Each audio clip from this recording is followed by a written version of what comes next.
Est-ce que tu sais qu'une bonne nouvelle peut te faire vivre et une mauvaise nouvelle peut te tuer? Lis avec moi ce matin le texte de Apocalypse, chapitre 4, à partir du verset 1 jusqu'au verset 2. La Bible dit que la première voix que j'avais entendue, comme celle d'une trompette, et qui me parlait, me dit « Monte ici ».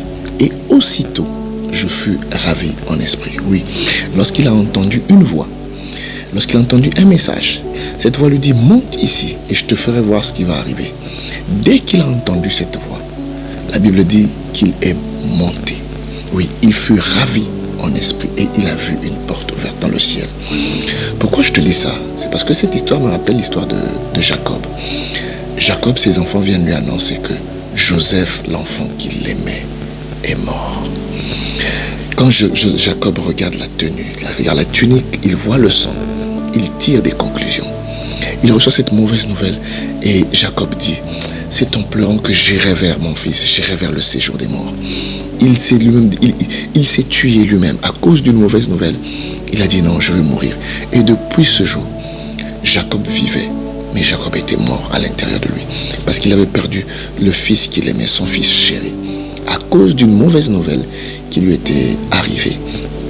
Quelque temps plus tard, au chapitre 45, lorsque on vient lui annoncer finalement que Joseph est vivant, Joseph n'est pas mort.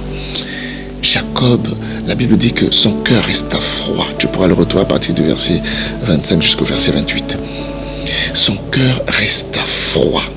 Jacob est resté froid parce que la mauvaise nouvelle l'avait déjà rongé. La mauvaise nouvelle l'avait déjà tué. Et finalement, la Bible dit que lorsqu'il a vu les chars, lorsqu'il a vu toute la gloire qui accompagnait ses enfants, la Bible dit que son esprit se ranima. Oui, il était vivant, mais à l'intérieur, il était mort.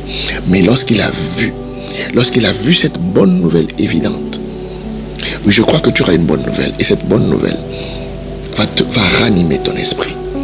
Lorsqu'il a eu cette bonne nouvelle, Jacob a repris vie. Son esprit se ranima à cause de la bonne nouvelle. Pourquoi je te le dis? Parce qu'il y a des spécialistes de mauvaises nouvelles. Il y a des gens, dès qu'ils apprennent que tu es gravement malade, ils annoncent à tes parents que tu es mort. Il y a des gens, dès qu'ils apprennent une mauvaise nouvelle sur toi, ils la répandent sur les réseaux sociaux, afin que la mauvaise nouvelle se répande sur tout le monde. Il y a des gens qui sont pressés de venir te voir pour te dire qu'un tel est mort, ton ami est mort. Lazare, ton ami que tu aimais, il est mort. Ils viendront vite te voir pour te communiquer cette tristesse-là. C'est comme un devoir. Regarde la société dans laquelle nous vivons aujourd'hui. Dès que quelqu'un est mort, sur les réseaux sociaux, tout le monde est informé.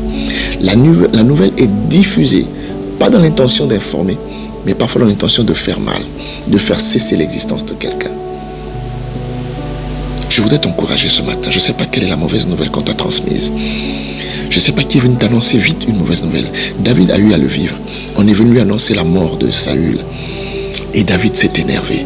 David a mis fin à la vie de la personne qui était venue lui annoncer cette mauvaise nouvelle.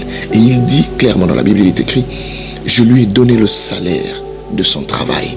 Parce qu'il est venu vers moi m'annoncer cette mauvaise nouvelle. La mauvaise nouvelle de la mort d'un oint. Et il annonçait comme si c'était un plaisir pour lui. Il y a des gens qui ont pris plaisir à annoncer des mauvaises nouvelles sur toi. Il y a des gens qui en ont fait un métier d'afficher ta photo, d'annoncer des scandales sur toi, juste parce qu'ils espèrent te faire du mal. Oui, ils veulent que tu descendes. Souviens-toi que Jean a entendu une voix, et cette voix lui a permis de monter et de voir l'avenir. Il y a des gens qui t'annonceront des mauvaises nouvelles dans l'espoir que tu descendes. Oui, dans l'espoir de t'attrister. Ne leur donne pas ce plaisir.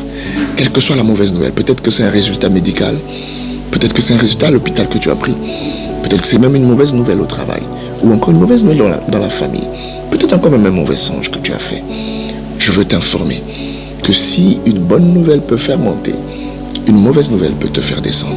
Mais n'accepte pas de descendre. Refuse de descendre. Dis comme Job, je sais que mon rédempteur est vivant et qu'il se lèvera le dernier pour moi. Oui, il y a des évangélistes de la mauvaise nouvelle. Il y a des gens qui savent évangéliser au sujet de toi en annonçant de mauvaises choses, en tenant de mauvais témoignages sur toi. Mais ne descends pas, monte. Ce matin, que Dieu te bénisse, que tu aies la force de monter, même quand on vient t'annoncer une mauvaise nouvelle. Refuse la mauvaise nouvelle et donne-leur le salaire de leur méchanceté. Sois béni ce matin, au nom de Jésus. Amen.